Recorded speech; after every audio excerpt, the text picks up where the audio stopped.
नमस्कार, आदाब।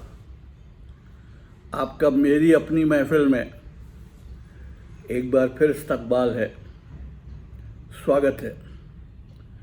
आजकल मैं आपको सुना रहा हूँ जनाब इजहार असर साहब का नावल मौत के बाद। आज इसकी 8वीं किस्त। सुनिए, मौत के बाद की 8वीं किस्त। लेकिन अगर तुम्हें मेरी बात का यकीन नहीं आता तो तुम खुद रात को आकर देख लो, अशीम ने मुस्कुराकर कहा। जनक ने उसकी जानिब सर उठाकर देखा और बोला, कई बार मेरे भी दिल में ख्वाहिश तो पैदा हुई है कि मैं तुम्हारी उन भूत लड़कियों को अपनी आंखों से देखूं, लेकिन क्या वो मेरे सामने उसी बेतकल्लुफ़ी से आ जाएंगी? मेरा ख्याल है ज़रूर आ जाएंगी। बस, तो फिर आज रात को मैं तुम्हारे यहाँ आ रहा हूँ, जनक ने फैसला कुन लहजे में कहा। रात को 10 बजे तुम मेरा इंतज़ार करना। ये ठीक है, अशीम ने जवाब दिया। अच्छा, अब मैं चलता हूँ, रात को मैं तुम्हारा इंतज़ार करूँगा। ये कहकर अशीम उठकर खड़ा हुआ और जनक से हाथ मिलाकर रुखसत हो गया। वो अपनी कामयाबी पर खुश था कि उसने बगैर किसी दुश्वारी के जनक को भूत लड़कियों से मुलाकात पर राज़ी कर लिया। जनक के पास 2 घंटे गुजर गए। उस वक्त 3 बजे थे और 4 बजे नए नावल के सिलसिले में उसे एक पब्लिशर से मिलना था। इसलिए 1 घंटा गुजारने के लिए वो एक पार्क में जाकर बैठ गया। 3:45 बजे वो बाग से उठकर बाजार की सिमत रवाना हो गया, जहां पब्लिशर की दुकान थी। वो अपनी धुन में मस्त सर झुकाए बाजार में चला जा रहा था कि यकायक उसे अनिल की झलक नजर आई। उसने सर उठाकर देखा तो एक तरफ फुटपाथ पर अनिल एक और शख्स के साथ खड़ा था और वो शख्स खौफनाक निगाहों से उसकी जानिब घूर रहा था। अशीम ने उन दोनों शख्सों की मौजूदगी पर कोई तवज्जो न दी, बल्कि मामले को सरसरी समझकर आगे बढ़ गया। उसने समझा इत्तेफाकिया तौर पर अनिल से उसकी दोबारा मुलाकात हो गई है, और चूंकि उसके दिल में रकाबत की आग भड़क रही थी, इसलिए उसे देखकर अनिल ने अपने दोस्त से कुछ उसे बुरा भला कहा होगा। शाम तक अशीम पब्लिशर के यहाँ रहा। जब तारीकी चारों तरफ फैलने लगी तो वो अपने घर के लिए रवाना हुआ, ताकि जल्द अज जल्द जाकर रमी और शम्मी से अपने दोस्त जनक की आमद का जिक्र कर सके और उन्हें इस बात पर आमादा कर सके कि वो जनक के सामने भी बेतकल्लुफ़ दोस्तों की तरह आ जाएं। रास्ते में चलते चलते उसे सोचा, क्यों ना खाने से भी अभी फरागत हासिल कर ली जाए। ये सोचकर वो एक होटल में घुस गया।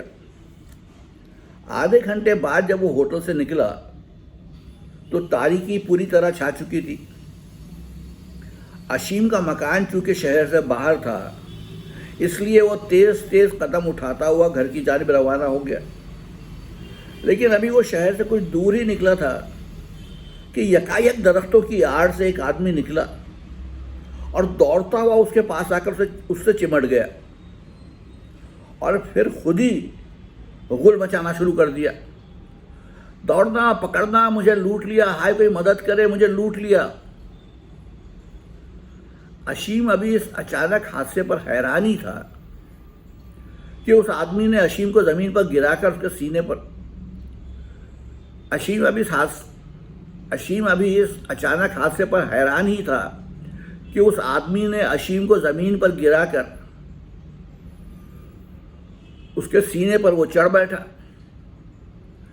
दूसरे ही लम्हे उसे दूर से कुछ आदमियों के भागने की आवाजें आईं। अशीम ने उस आदमी के पंजे से छूट जाने की बहुत कोशिश की, लेकिन वो उसी तरह उसे दबोचे बैठा रहा, जैसे बाज कबूतर को दबोच लेता है। भागते हुए आदमियों की कदमों की आवाजें करीब आती गईं और चंद लम्हों बाद कुछ तारीख सूरतें उसके चारों तरफ जमा हो गईं। वो आदमी जो अब तक उसके सीने पर चढ़ा बैठा था, आदमियों को करीब आते देखकर उसे छोड़कर उठ खड़ा हुआ और दौड़कर उन आदमियों के करीब जा खड़ा हुआ और हाँफते हुए चीख चीख कर कहने लगा, ये बदमाश मुझे लूटना चाहता था। इसने मुझे पिस्तौल दिखाया। वो तो खैर हो गई कि इसके फायर करने से पहले मैंने इसे ज़मीन पर गिरा दिया। अशीम फौरन उठ खड़ा हुआ। वो सख्त हैरान और परेशान था कि यह मामला क्या है। यकायक आने वालों में से एक शख्स ने टॉर्च की तेज रोशनी अशीम पर डाली और भारी आवाज में बोला, सूरत से तो काफी शरीफ मालूम होता है, लेकिन काम, ये क्या। अजनबी के मुंह में अल्फाज अटक कर रह गए। तेजी से आगे बढ़कर उसने फर्श पर से कोई चीज उठा ली जो टॉर्च की रोशनी में चमक रही थी, लेकिन अभी तक अशीम की निगाह उस पर न पड़ी थी। उस आदमी के झुकते ही अशीम की निगाह भी नीचे गई और उसने पहली बार देखा कि एक ऑटोमेटिक पिस्तौल उसके कदमों में पड़ा था। हाँ, यही वो पिस्तौल था। इससे पहले पुरस्कार अजनबी ने बेचैनी से कहा, यही पिस्तौल दिखाकर यह बदमाश मुझे लूटना चाहता था। अब अशीम की आंखें तारीकी में देखने के काबिल हो गई थीं, क्योंकि टॉर्च की रोशनी ने हल्का सा उजाला फैला दिया था। उसने आवाज सुनकर उस शख्स की जानिब देखा तो उसे ख्याल आया कि उसने उस शख्स को कहीं देखा है, लेकिन कहाँ।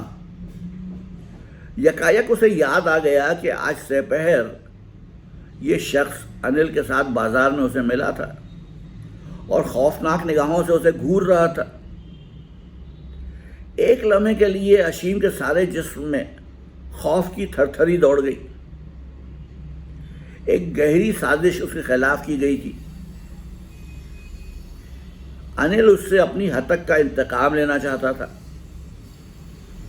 उस आदमी से हटकर उसकी निगाह दूसरे आदमियों की तरफ गई तो अब पहली बार पता चला कि वो तीनों शख्स पुलिस के सिपाही थे।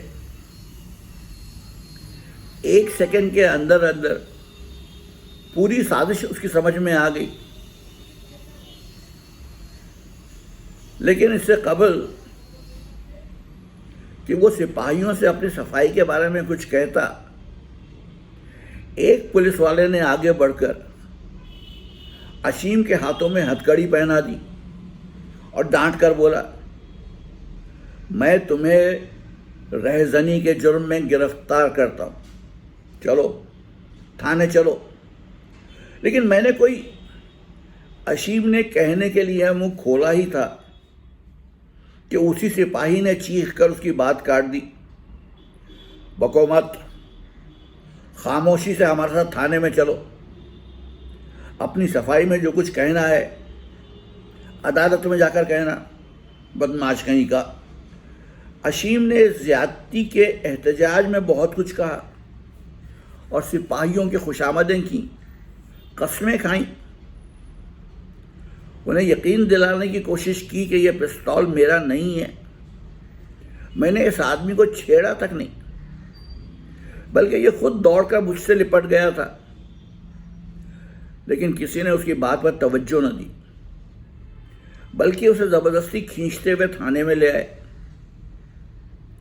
वो तो खैरियत गुजरी कि रात का वक्त था और थाना शहर के सिरे पर ही वाक़ था, वरना सख्त बेइज्जती का सामना होता जब लोग हिंदुस्तान के मशहूर नावल निगार को हथकड़ियाँ पहने सरे बाजार गुजरते देखते तो क्या होता।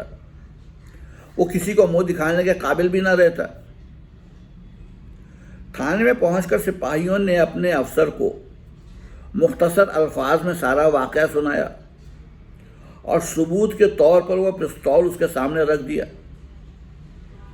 अफसर ने एक मोटी सी गाली अशीम को दी और सिपाहियों को हुक्म दिया, इसे हवालात में बंद कर दो, सुबह इसका बयान लिया जाएगा। अशीम ने फिर एहतजाजन कुछ कहना चाहा, लेकिन थानेदार ने एक और मोटी सी गाली उसे दी और सिपाहियों को डांट कर कहा, ले जाओ इसे हवालात में, मेरे पास इस वक्त मगजमारी के लिए वक्त नहीं है। सिपाही फौरन उसे खींचते हुए ले गए और हवालात में डालकर बाहर से ताला लगा दिया। यह सब बिल्कुल अचानक हुआ था। अशीम कभी ख्वाब में भी नहीं सोच सकता था कि अनिल अपनी दौलत के बल पर इस कदर कमीनेपन का सलूक करेगा। हवालात की तंगो तारीख कोठरी में बैठकर उसने सारे हालात का जायज़ा लिया। उसने सोचा, वो आदमी जो दोपहर को अनिल के पास खड़ा हुआ मुझे घूर रहा था, ज़रूर जराइम पेशा शख्स है जिसकी खिदमात कुछ रुपया देकर अनिल ने हासिल कर ली होंगी। इसी तरह उसने अमले पुलिस को रिश्वत देकर इस बात पर राज़ी किया होगा कि कुछ सिपाही मौके वारदात पर छुपे रहें और जूं ही शोरो गुल की आवाज़ सुने दौड़कर मुझे पकड़ लें। पिस्तौल यकीनन उस आदमी के पास ही रहा होगा। ज़मीन पर गिराने के बाद उसने जेब से निकालकर वहीं मेरे पास डाल दिया होगा ताकि फ़ौरन पुलिस वालों को एक पुख्ता सबूत मिल जाए। बस ये मुकम्मल साजिश थी जो बड़ी आसानी से पाए तकमील को पहुंच गई और नतीजे के तौर पर मैं रहज़नी के इल्ज़ाम में गिरफ्तार करके हवालात में डाल दिया गया। बहुत देर तक अशीम सोचता रहा कि अब क्या करे, लेकिन कोई तरकीब उसकी समझ में ना आई। कम से कम आज रात भर के लिए तो हवालात में ही रहना पड़ेगा, सुबह होने पर ही कुछ किया जा सकता है। सुबह होते ही जनक को बुलवा लूंगा, उसने दिली दिल में फैसला किया। वो मेरी जमानत दे देगा, उसके बाद मुकदमे में जो होगा देखा जाएगा। लेकिन सबूत उसके बरखिलाफ इतना पुख्ता था कि वो ये सोचकर कांप उठा कि क्या अदालत उसे बेगुनाह तस्लीम कर लेगी। बिलफर्ज ऐसा ना हुआ तो फिर क्या होगा? क्या उसे एक बेज़रर अफसाना निगार को जेल की काल कोठरी में चक्की पीसनी पड़ेगी? ये मेरी मोहब्बत का अंजाम है, उसने बड़बड़ा कर खुद से कहा और शिद्दत रंजो गम से उसकी आंखों में आंसू आ गए। ठीक 10 बजे जनक अपने वादे के मुताबिक अशीम के मकान पर पहुंच गया। अशीम चूंकि अब ताला लगाने की ज़रूरत महसूस न करता था, इसलिए दरवाज़ा खुला हुआ था। जनक ने आहिस्ता से दरवाज़ा खोला और अंदर दाखिल हुआ। सामने ही उस कमरे में जो अशीम की ख्वाबगाह थी, रोशनी हो रही थी। दरवाज़ा ज़रा सा खुला हुआ था, जिसकी राह से रोशनी की एक मोटी सी लकीर बाहर फर्श पर पड़ रही थी। जनक एक लम्हे के लिए दरवाजे पर ठिठका और फिर बेतकल्लुफ़ी के साथ दरवाज़ा खोलकर अंदर दाखिल हो गया। लेकिन अंदर का मंजर देखते ही उसके चेहरे पर सख्त हैरत और दहशत के आसार फैल गए और वो दरवाजे में ही बुत बनकर रह गया। सामने ही मेज़ पर 2 नौजवान और खूबसूरत लड़कियां बैठी हुई थीं और कुछ लिखने पढ़ने में मशगूल थीं। हकीकत यह है कि उसे अभी तक अशीम की बातों का पूरी तरह यकीन न आया था, लेकिन अब दोनों भूत लड़कियों को अपनी आंखों से देखकर वो हैरान रह गया। लड़कियां अपने काम में इस कदर मुनमहिक थीं कि उन्होंने कदमों की आवाज़ सुनकर जनक की जानिब नज़र उठाकर भी न देखा, बल्कि उसी तरह सर झुकाए झुकाए बोली, आज बड़ी देर करके आए हो अशीम साहब। जनक ने उनकी बात का कोई जवाब न दिया, तो उन दोनों ने नज़र उठाकर उसकी जानिब देखा और बजाय अशीम के एक अजनबी को दरवाजे में खड़ा देखकर दोनों के मुंह से हैरत की हल्की सी चीख निकल गई। दोनों लड़कियों ने ही आंखों में कुछ मानी खेज इशारे किए। फिर बड़ी भूत बोली, कौन हो तुम? यही सवाल मैं तुमसे करना चाहता हूं। जनक ने जरा हौसले से काम लेकर जवाब दिया, तुम कौन हो? हम। शम्मी ने अपनी जानिब उंगली से इशारा करते हुए कहा। एक लम्हे के लिए दोनों लड़कियों में निगाहों से कुछ मानी खेज इशारे हुए और शम्मी बोली, हम दोनों बहनें यहाँ अशीम साहब के साथ रहती हैं। क्या तुम दोनों वही भूत लड़कियां हो जिनके बारे में अशीम मुझसे कई बार जिक्र कर चुका है? जी हाँ, हम वही हैं, लड़कियों ने मुस्कुराकर जवाब दिया और दोनों आपस में खुसुर पुसुर करने लगी। एक लम्हे के बाद बड़ी भूत रम्मी ने मुस्कुराकर कहा, लेकिन तुम कौन हो? मैं अशीम का दोस्त और इस मकान का मालिक जनक हूँ। ओह, रमीन ने पुरस्कार मुस्कुराहट से जवाब दिया, तो आप ही वो जनक हैं जिनके बारे में अशीम साहब जिक्र करते रहते हैं? जी हाँ। तो आइए, तशरीफ रखिए। जनक आगे बढ़कर मसहरी पर बैठ गया। अशीम कहाँ है? उसने पूछा। हमें क्या मालूम, रम्मी ने जवाब दिया। क्या वो आपके साथ नहीं थे? नहीं, जनक ने जवाब दिया। मेरे यहाँ से तो वो 3 बजे रुखसत हो गए थे, तो आने ही वाले होंगे। आप इत्मीनान से तशरीफ रखें। फरमाइए, चाय पिएंगे आप? नहीं शुक्रिया। इसमें शुक्रिया की क्या बात है, पीजिए ना, रम्मी ने जवाब दिया और उठकर कमरे से बाहर निकल गई। 10 मिनट बाद ही वो लौटकर आई तो उसके हाथ में चाय की ट्रे थी। बर्तन मेज पर सजाते हुए वो बोली, आपको चाय ना पिलाती तो अशीम साहब शिकायत करते। शुक्रिया, जनक ने जवाब दिया। लेकिन आप सिर्फ एक ही कप क्यों लाई हैं? क्या आप दोनों चाय नहीं पिएंगी? नहीं, रम्मी ने जवाब दिया।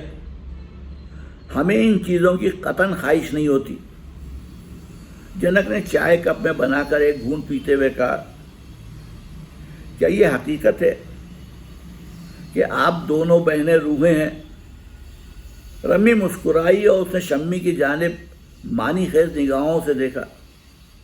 दोनों ने कुछ इशारे किए, फिर आखिर रम्मी बोली, देखिए वो आपकी पुश्त पर क्या है? जनक ने चौंक कर पीछे देखा, लेकिन वहां कुछ भी नहीं था। दूसरे ही लम्हे उसने पलट कर देखा तो कमरा खाली था। दोनों लड़कियां गायब हो चुकी थीं। ठीक है, जनक ने जरा बुलंद आवाज में कहा, अब मुझे यकीन आ गया कि आप दोनों रूहें हैं। फौरन बाहर से कहों की आवाज आई। दरवाजा खुला, लेकिन कोई अंदर दाखिल ना हुआ। यकायक किसी ने उसकी बगल में उंगली चुभो दी। उसने चौंक कर पीछे देखा तो दोनों लड़कियां खड़ी हुई हंस रही थी। तुम्हें डर नहीं लगा? रमी ने पूछा। डर किस बात का? जनक ने मुस्कुराकर कहा, भूतों का, जबकि तुम जानते हो कि इस मकान में पहले 3 आदमी मर चुके हैं। अगर असीम मुझे तुम्हारे सारे हालात ना बता देता तो ज़रूर डर लगता, जनक ने जवाब दिया। लेकिन इस सूरत में जबकि तुम दोनों असीम की दोस्त हो, मुझे क्या खतरा हो सकता है? दोस्त तो हम तुम्हारी भी हो सकती हैं, रम्मी उसके चेहरे पर नज़र जमाते हुए बोली। मुझे बड़ी खुशी होगी, जनक ने जवाब दिया। तो आओ, हाथ मिलाओ। रम्मी ने अपना हाथ आगे बढ़ा दिया। जनक ने उसका मुलायम हाथ अपने हाथ में ले लिया, लेकिन रम्मी का हाथ में आते ही उसके सारे जिस्म में सर्दी की सी लहर दौड़ गई, क्योंकि वो बर्फ की तरह सर्द और बेजान था। जनक ने महसूस किया कि शम्मी उसकी ज़ात में बहुत कम दिलचस्पी ले रही है और पढ़ने लिखने में मशगूल है, और कभी कभी उसकी जानिब सर उठाकर देख लेती है। लेकिन रम्मी मुसलसल उससे बातें किए जा रही थी, उसे घूरे जा रही थी। उसने सरसरी नज़र से दोनों लड़कियों का जायज़ा लिया। इसमें शक नहीं, म्यारे हुस्न पर दोनों लड़कियां पूरी उतरती थीं। फिर भी न जाने क्यों उसे रम्मी ज़्यादा पसंद आई। शायद इसलिए कि वो उसकी ज़ात में ज़रूरत से ज़्यादा दिलचस्पी ले रही थी। इंतज़ार करते करते 12 बज गए, लेकिन असीम ना आया। अब तो शम्मी को भी तशवीश हुई। जनक अभी तक रम्मी के साथ बातों में मशगूल था और शम्मी अलग बैठी हुई पढ़ रही थी। 12 का घंटा बजा तो शम्मी ने कहा, आज आपके दोस्त को क्या हो गया है? मैं खुद हैरान हूं, जनक ने परेशानी के लहजे में कहा। उसने मुझसे वादा किया था कि वो 10 बजे मुझे यहाँ मिल जाएगा, लेकिन अब 12 बज रहे हैं। कहीं उसे कोई हादसा तो नहीं पेश आ गया? ये पहला इत्तेफाक है कि उन्हें इस कदर देर हुई है, रम्मी ने जवाब दिया। अच्छा, जनक ने उठते हुए कहा, मैं चलता हूँ, ज़रा असीम को 2-1 जगह तलाश कर लूँ। वादा करो कि कल भी आओगे, रम्मी ने हंसकर कहा। वादा करने की ज़रूरत नहीं, जनक ने जवाब दिया। अब तो मैं बगैर वादे के ही दौड़ दौड़ कर आऊँगा। रम्मी कहा मारकर हंस पड़ी और जनक दोनों को सलाम करके बाहर निकल गया। लेकिन अभी वो मकान का सदर दरवाज़ा बाहर जाने के लिए खोल ही रहा था कि किसी ने पीछे से उसका दामन पकड़कर खींच लिया। वो चौंक कर पलट पड़ा। देखा तो रम्मी थी। जनक को अपनी जानिब मुड़ते देखकर रम्मी उसी अंदाज से शर्माई। जनक को अपनी जानिब मुड़ते देखकर रम्मी इस अंदाज से शर्माई कि जनक की रग रग में नशा सा दौड़ गया। कि ये क्या हुक्म है? उसने कहा, क्या वाकई जा रहे हो? रम्मी ने प्यासी आंखों से देखते हुए जवाब दिया और उसके बिल्कुल करीब आकर खड़ी हो गई। जनक ने महसूस किया कि उसका गुदास सीना जज्बात के तलातुन से तूफान में आई हुई किश्ती की मानिंद डोल रहा है। वो बेकाबू हो गया और उसने फौरन रम्मी को अपने सीने से लगा लिया, लेकिन उसका जिस्म बर्फ की तरह ठंडा था। जनक को एक अजीब तरह के खौफ का एहसास हुआ। फिर भी चूंकि खौफ के मुकाबले में लज्जत का एहसास ज़्यादा था, इसलिए उसने एक तवील बोसा दिया और रम्मी को छोड़कर अलविदा कहता हुआ रुखसत हो गया। बार बार करवटें बदलने के बावजूद असीम को नींद न आई। हवालात की कोठरी इस कदर तंग और हाबिस थी कि उसे अपना सांस घुटता हुआ महसूस हो रहा था। वो बार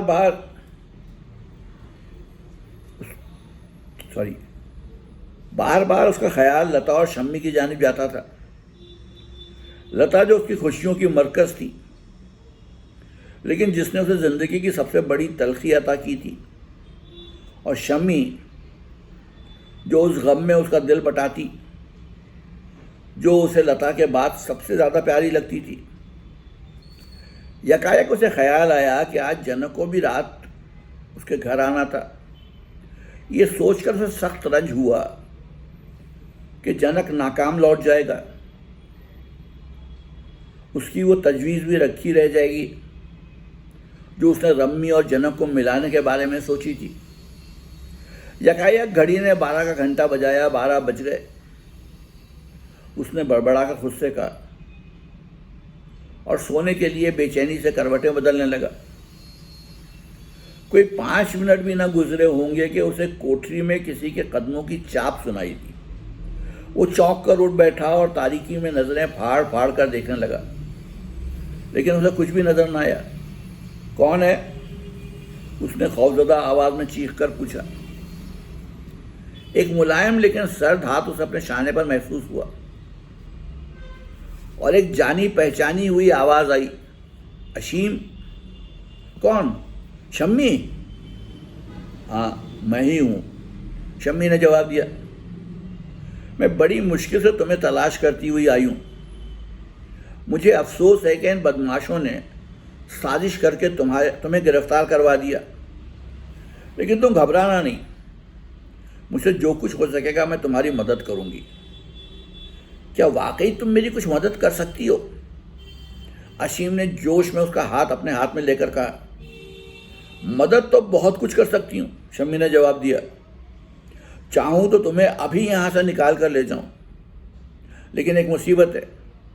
वो क्या? हमारी दुनिया का एक कानून ये भी है कि कोई भूत या रूह मादी दुनिया के कवानीन में रखना अंदाजी नहीं कर सकती।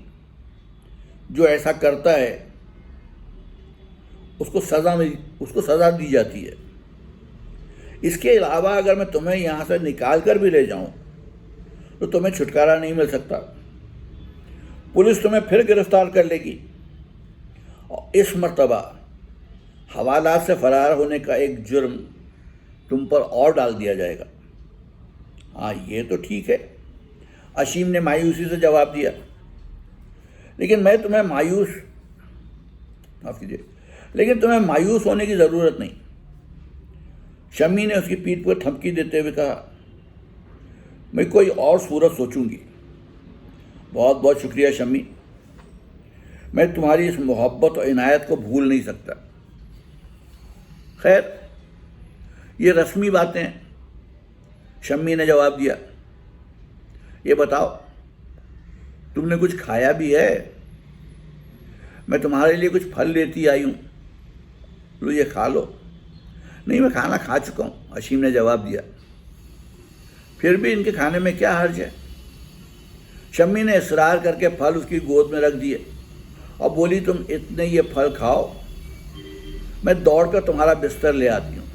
नहीं नहीं शम्मी, इस कदर तकलीफ उठाने की ज़रूरत नहीं, अशीम ने जल्दी से कहा। मुझे कोई तकलीफ नहीं होती, शम्मी ने हंसकर कहा और तारीक कोने में उसकी नज़रों से गायब हो गई। 5 मिनट बाद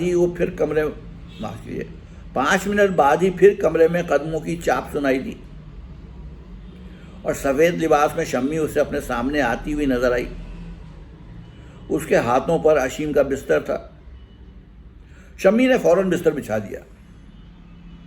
मैं तुम्हारे ये एहसानात कभी नहीं भूलूंगा शम्मी, अशीम ने ममनूनियत के लहजे में कहा। ओह, शम्मी ने हंसकर कहा, एहसान का जिक्र बार बार मत करो। क्या एक दोस्त का इतना भी फर्ज नहीं है कि वो एक मुब्तलाए मुसीबत दोस्त की मदद करे? लेकिन शम्मी, यकायक अशीम ने कहा, सुबह को वो लोग बिस्तर यहाँ पाएंगे तो क्या सोचेंगे? तुम इसकी फिक्र मत करो। सुबह 5 बजे मैं तुम्हें जगाकर बिस्तर वापस ले जाऊंगी। इस तरह तुम 4-5 घंटे तो आराम कर लोगे। बहुत अच्छा, तकलीफ का बहुत बहुत शुक्रिया। रम्मी को मेरी तरफ से समझा देना कि वो गम ना करे, मैं बहुत जल्द आऊँगा। रम्मी का फिक्र मत करो, शम्मी ने हंसकर कहा। अब उसे मुझसे हसद करने की ज़रूरत नहीं। क्यों? क्या मतलब? असीम ने हैरत से पूछा। रात को 10 बजे तुम्हारे दोस्त जनक आए थे और मेरा ख्याल ये है कि रम्मी ने अपनी दिलचस्पियां जनक की ज़ात पर मरकूज कर दी हैं। क्या वाकई? असीम ने मुशर्रफ से कहा। अगर ऐसा है तो वाकई मसरूर कुन खबर है। कम से कम अब उस बेचारी को ये शिकवा नहीं रहेगा कि उससे कोई मोहब्बत करने वाला नहीं है। हाँ, और मैं भी उसकी रकाबत से बच जाऊंगी। सच? मुझे ये जानकर बड़ी खुशी हुई, असीम ने जवाब दिया। लेकिन शम्मी, जब मैं ये सोचता हूँ कि इस ताल्लुकात के बढ़ाने से फ़ायदा क्या है तो मेरा दिल डूब जाता है। ये बात की बात है, शम्मी ने कहा। इस वक्त इन बातों को सोचकर दिल परेशान करने की क्या ज़रूरत है। बेहतर यह है कि अब तुम कुछ देर के लिए सो जाओ। 5 बजे आकर मैं बिस्तर ले जाऊंगी। घबराने की बिल्कुल ज़रूरत नहीं। मुझसे हत्ता उल इम्कान जो कुछ होगा उसमें कसर नहीं रखूंगी। असीम ने शुक्रिया के बतौर शम्मी को सीने से चिमटाकर उसे प्यार किया और चंद मिनट बाद शम्मी रुखसत हो गई। तो ये थी मौत के बाद की 8वीं किस्त। कल फिर आऊँगा, आपको अगली किस्त सुनाऊँगा। तब तक के लिए इजाज़त दीजिए। आदाब।